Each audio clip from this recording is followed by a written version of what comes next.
Hello and welcome.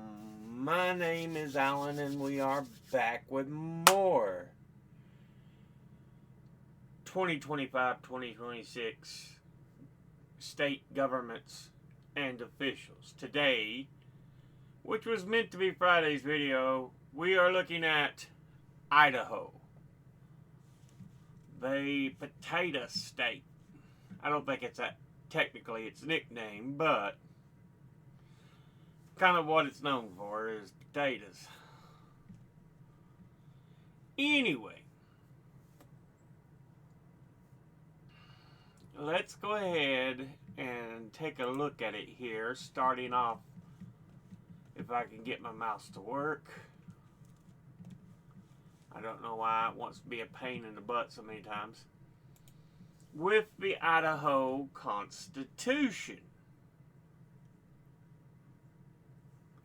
which apparently, from what I can make out, it's only had one. It starts off as a territory and becomes a state in 1889.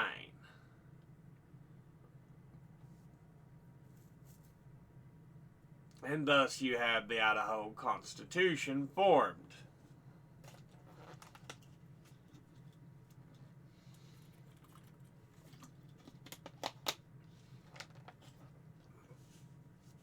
I think the capital of the state is in Boise, Idaho, or that just may be its most populous city. But that's usually the city you think of when you think of Idaho.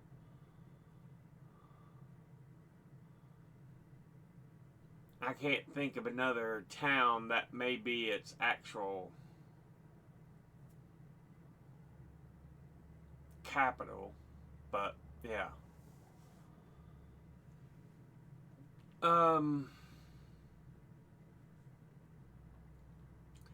The delegates sent. They talk about creating the Constitution.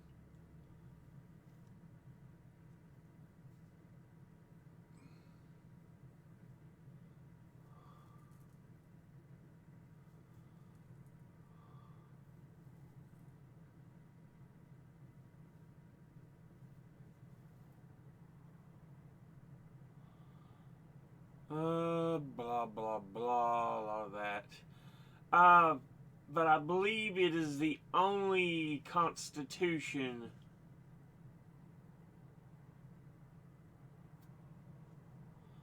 Idaho's had. So living off the one constitution, kind of like the U.S., it's been amended like the federal constitution, but I think it's the only state one, the one the state of Idaho has had. Now, let's go ahead and look at the state government. You have, of course, the executive branch with your governors and lieutenant governors, secretary of state.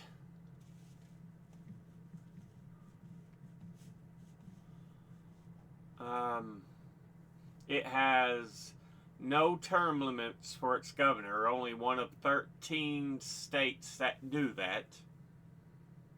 Every other state has a number of terms the governor can serve before they've reached the limit. Idaho legislature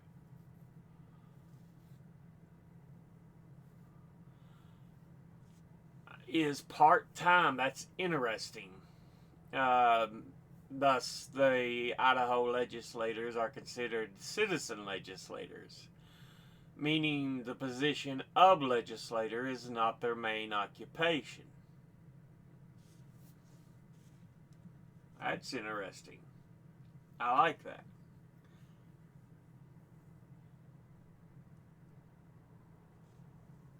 Both the Senate and the House serve 2-year terms. And thus, there's no really no need for odd year elections. That it's just every even numbered year.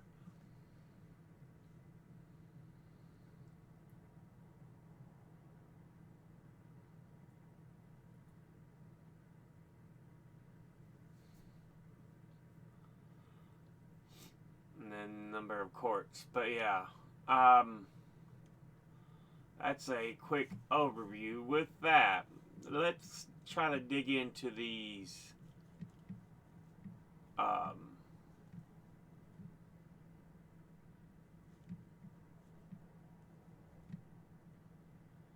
list of governors.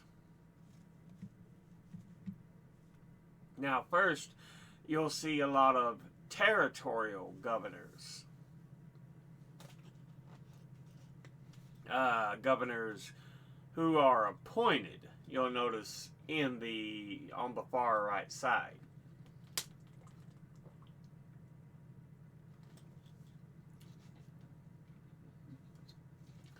Your first couple. Sorry about that. Your first couple appointed by Abraham Lincoln. William H. Wallace, Caleb Lyon. So right around the Civil War, when it becomes a territory,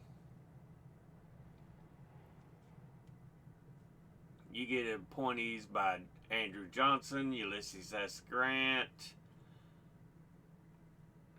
Rutherford B. Hayes, Chester A. Arthur, Grover Cleveland, and finally Benjamin Harrison. And it is Stroop who becomes the first elected governor. So he goes and is the last appointed territorial governor and becomes the first elected governor for the state.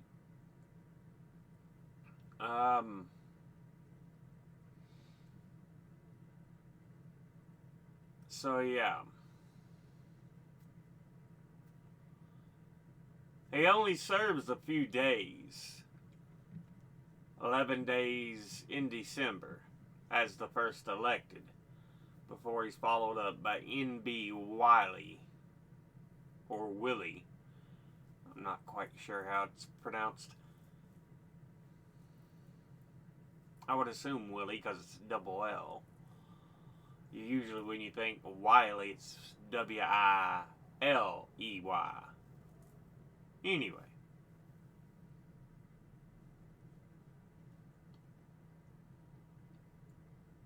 Yeah. So that's kind of a early look at the governors. The great majority of them have been in the 1900s because it begins just before the 1900s, and now we are in the 2020s. Let's say 2010s now, still as a decade behind. But your current governor is Brad Little.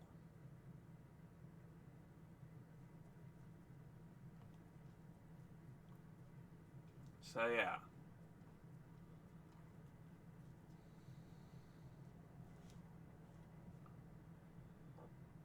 There's a bigger picture of them. Lieutenant Governor Scott Bedke.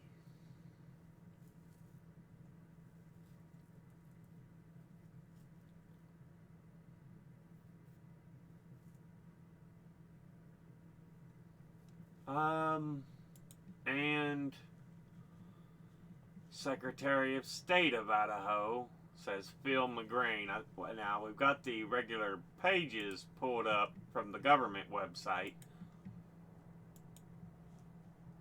Office of Governor for Little, Brad Little.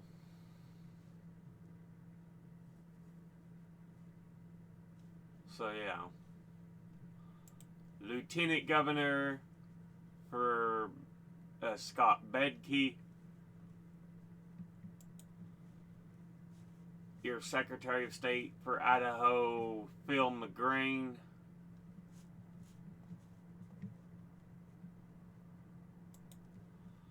Your Comptroller's Office for the state of Idaho, Brandon D. Wolf. Now remember, these are all elected members of the executive branch. Julie A. Ellsworth is your Idaho State Treasurer.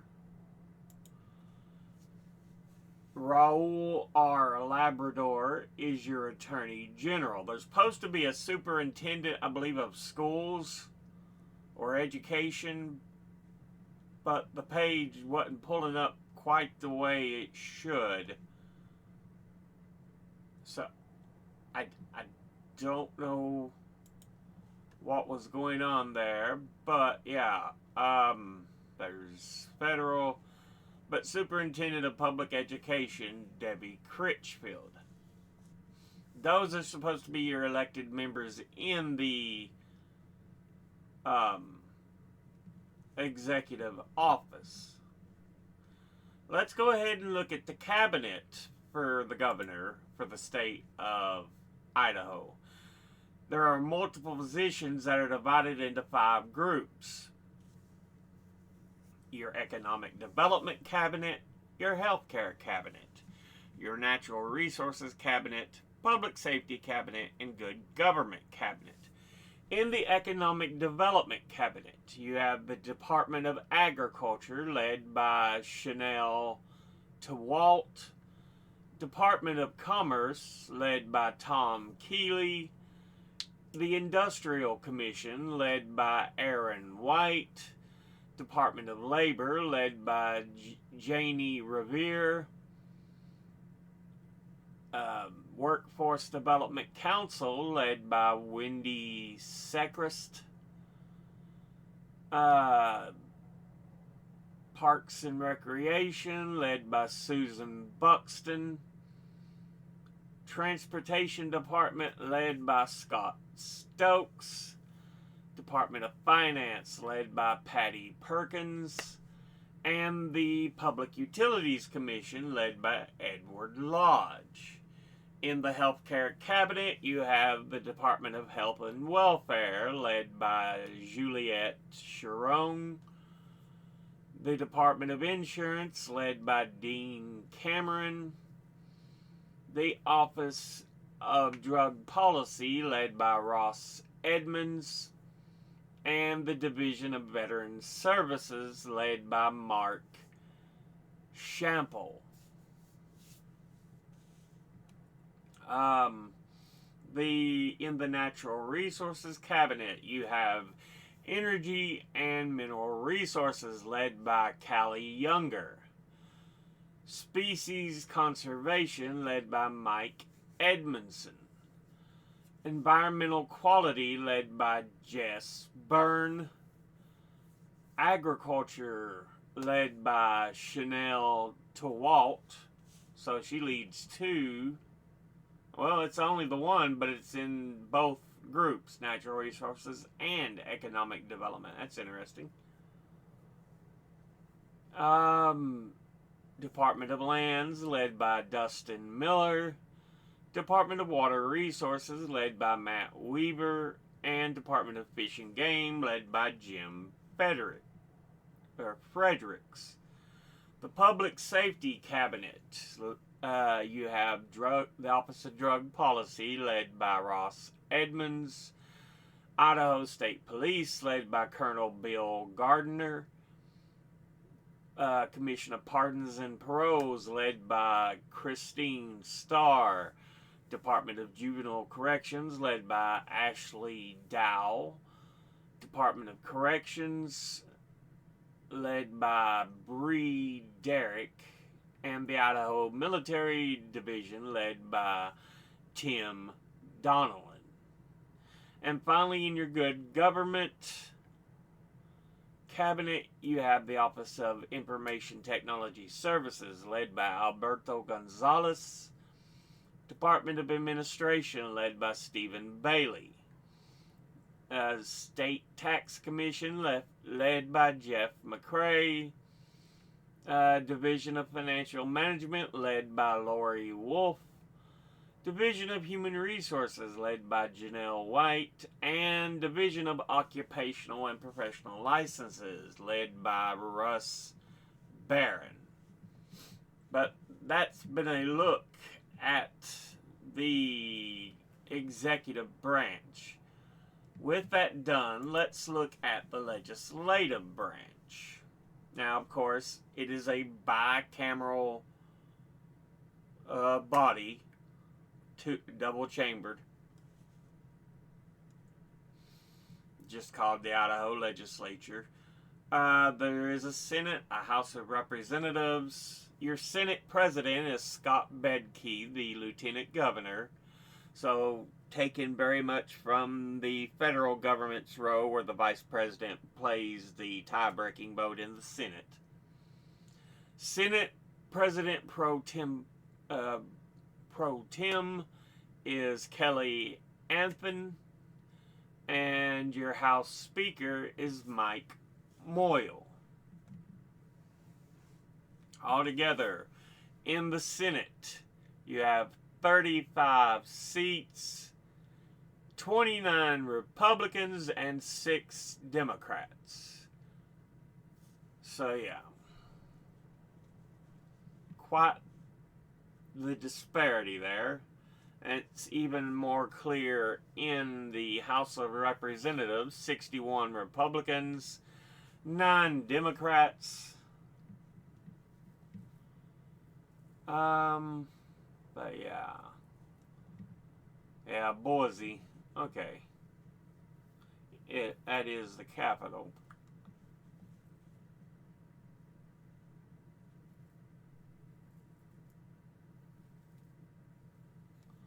The upper and lower chamber of the districts into a single representing constituency is found in only 7 of the 50 U.S. states.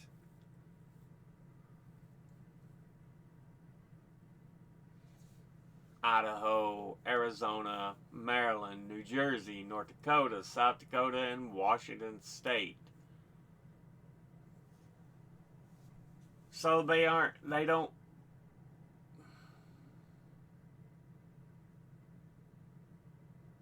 don't convene into separate chambers. That's interesting. I didn't catch it on Arizona, but apparently they do that too, where they meet as only one.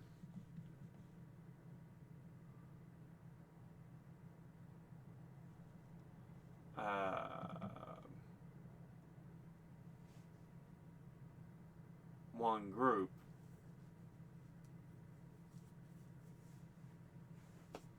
So, that's interesting.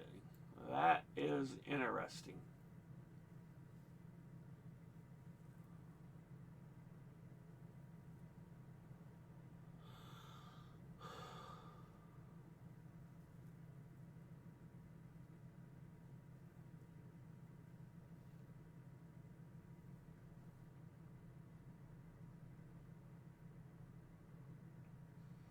It's been meeting since 1890 when Idaho was a state.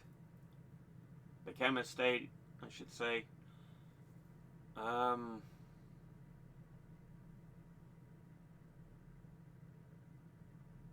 Each district is represented by 1 senator and 2 representatives.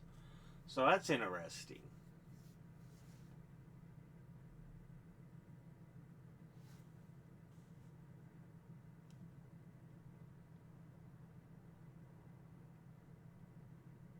Yeah, that would get 70 complete double of the 35.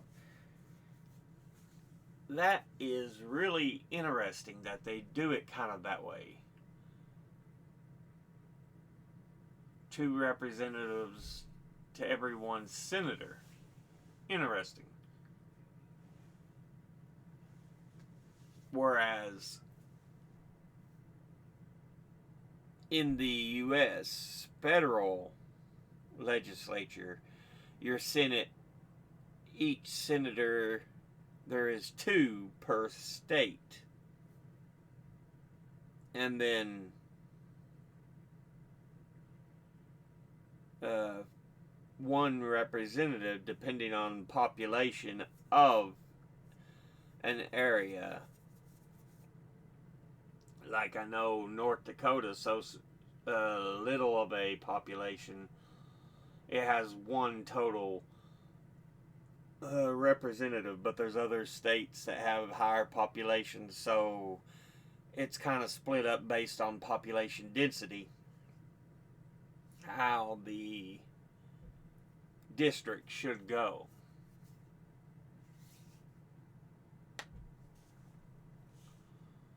But yeah, that's kind of interesting. 2 representatives per district.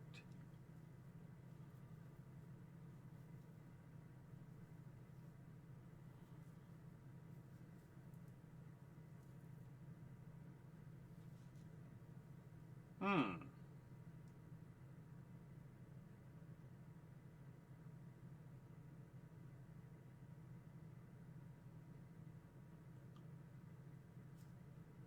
Anyway, yeah, that's a look at our state legislature. Let's look at the courts. The district courts or circuit courts, I'm not sure since we haven't looked directly at them yet, but how the district judicial districts are broke up into 1, 2, 3, 4, 5, 6, 7.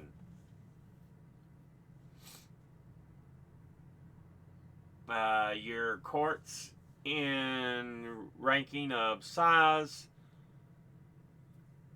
The Supreme Court, of course, is at the top, followed by the Court of Appeals, then Idaho District Courts, where the 7 judicial districts are from.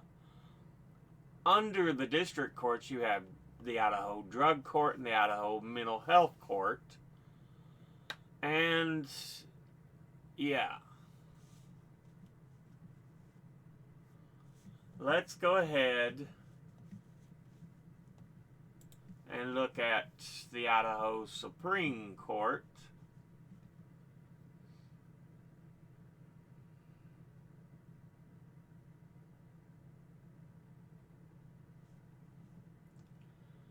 Composition method, they say nonpartisan, statewide, staggered elections, so the justices are elected. Term length 6 years, Chief Justice 4. So your associates can be elected to 6 and your Chief Justice to 4.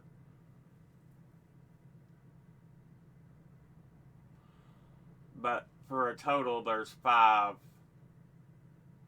people sitting on the bench. 1 Chief Justice and 4 associates.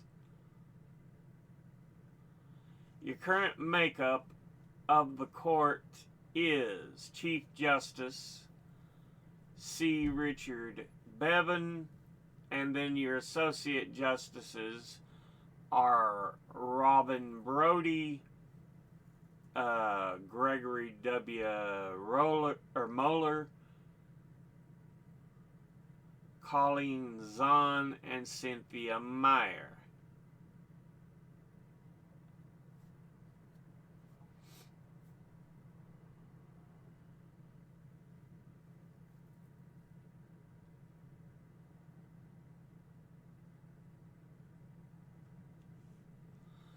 Robin Brody wasn't appointed like many of your justices are. She won the seat.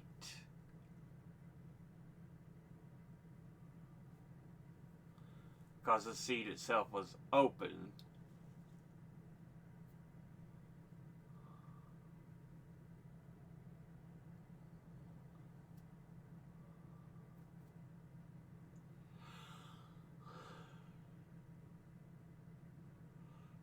So they can run for election,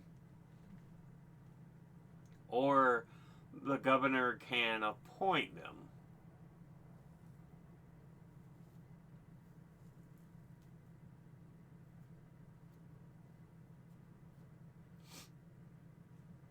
Now, surprisingly, as red a state as Idaho is,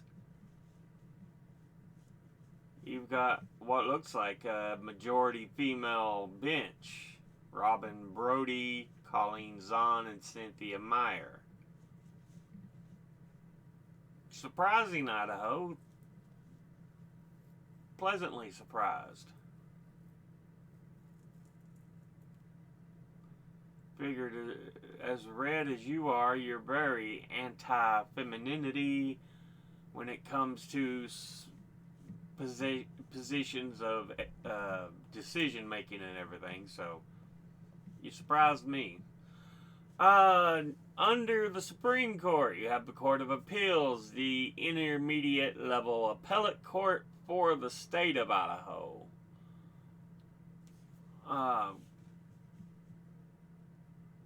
Created by the state legislature, it began operations in 1982. So that's interesting. It's a fairly newer one, but Court of Appeals hears cases assigned to it by the Idaho Supreme Court. The only exceptions to this jurisdiction are capital murder convictions and appeals from the state's Public Utilities Commission and Industrial Commission, which administers state's workers' compensation laws, which must be heard by the Supreme Court. On your appellate court, you have 4 judges, 4-judge panel. Your chief judge being a David Gatton, and your other 3 associate justices, Molly Husky, Jessica Lorello, and Michael Tribe.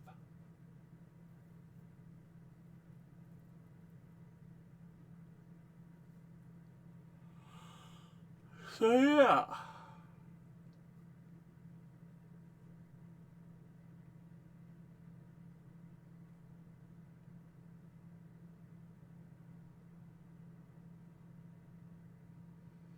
Originally it was only 3 seats, but the 4th seat was introduced in 2008.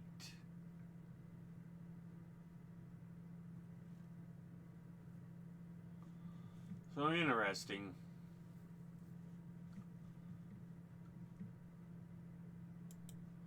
That's the district court for the U.S. So we don't need to look at that. That's federal.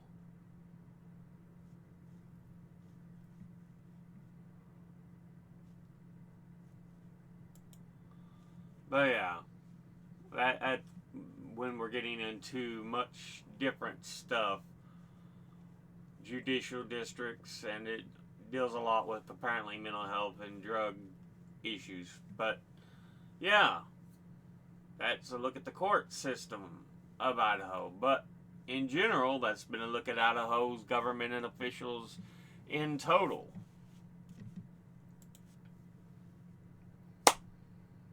But we'll go ahead and end this episode there. As always, educate thyself, think, read, study, learn.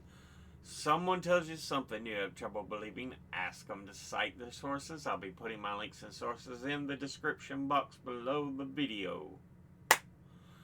Thank you all for watching. I'll see you all in the next one. Until then, later.